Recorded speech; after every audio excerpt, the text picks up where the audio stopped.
There was once a wealthy young man named Tunde Aralabi. Tunde lived in Abuja, in a beautiful mansion with shining white walls, flower gardens, and tall gates. He came from a powerful family that owned many businesses across Nigeria. Tunde was not just rich, he was also handsome, polite, and very popular. Everyone said he was the perfect man. Tunde's parents had arranged for him to marry Adana Okeke, the beautiful daughter of a powerful politician. Their families believed that the marriage would join their wealth and power, making them one of the most respected families in the country. Adana was graceful, well-educated, and elegant. She had studied abroad, spoke with class, and carried herself like a queen. Everything seemed perfect. The engagement party was only 2 weeks away, and preparations were in full swing. Expensive decorators were decorating the mansion. Gold and white fabrics flowed down the walls. Huge chandeliers sparkled from the ceilings. Workers came in and out, making sure that every detail was perfect for the big day. In the middle of all this preparation worked Amara, a young maid who had just been hired. Amara came from a humble village in the east. She was quiet, hardworking, and had a bright smile that could melt anyone's heart. Although she was a maid, she carried herself with dignity. She had dreams of becoming a fashion designer one day, but for now, she cleaned and helped in the kitchen to support her family. One evening, after a long day of work, Tunde decided to take a walk around the compound. He was tired of all the noise and planning. As he walked near the garden, he saw Amara struggling to carry a heavy basket filled with decorations. Without thinking twice, Tunde rushed over to help her. At first, Amara was shy. She could not believe the wealthy Tunde was talking to her, let alone helping her. Tunde laughed and joked, making her feel at ease. They sat down on a bench under a mango tree, chatting about small things, about how hot the weather was, how noisy the decorators were, and even about Amara's dream to be a fashion designer. Tunde was impressed by her ambition and simplicity. As days passed, Tunde and Amara began to share small moments. It was nothing serious at first. A short conversation here, a shared joke there. But the air between them started to feel different. Tunde found himself looking forward to seeing Amara's smile every morning. Amara, despite warning herself not to dream, found her heart racing whenever he came close. One afternoon, while Tunde was inspecting the new flowers planted for the engagement ceremony, he accidentally tripped over a garden hose. He fell right into Amara, who was carrying a tray of drinks. The tray fell, the glasses shattered, and Amara instinctively caught Tunde in her arms to stop him from falling further. Their faces were suddenly very close. Before either of them could think, their lips brushed for a brief second.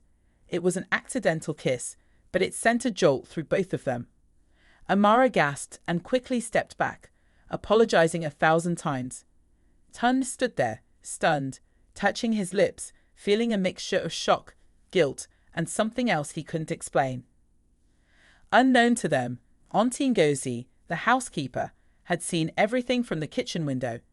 Her mouth dropped open in shock. She knew that if this news ever got out, it would bring serious palaver. Auntie Ngozi decided to keep quiet, for now. But the atmosphere changed. Tunde found himself thinking about Amara more and more. Adana noticed that Tunde seemed distracted. He smiled less during their wedding meetings. He forgot dates and made silly mistakes. Adana's father, Chief Okeke, started to get suspicious. He warned Tunde's father to make sure everything was still under control. Meanwhile, Amara avoided Tunde at all costs. She kept her head down and focused on her work. But no matter how much she tried to ignore it, her heart refused to forget that moment. One evening, just 3 days before the engagement party, Tunde found Amara crying quietly in the laundry room. He couldn't stay away any longer. He walked up to her and asked what was wrong. Through tears, Amara said, "I am sorry, sir. I should not have allowed that mistake. I know my place." Tunde looked at her for a long time. "Amara," he said softly, "you have nothing to apologize for. If anything, it is my heart that is confused, not you." He confessed that he no longer felt the same excitement about marrying Adana. His mind and heart were somewhere else, or rather, with someone else. Amara shook her head, tears falling faster.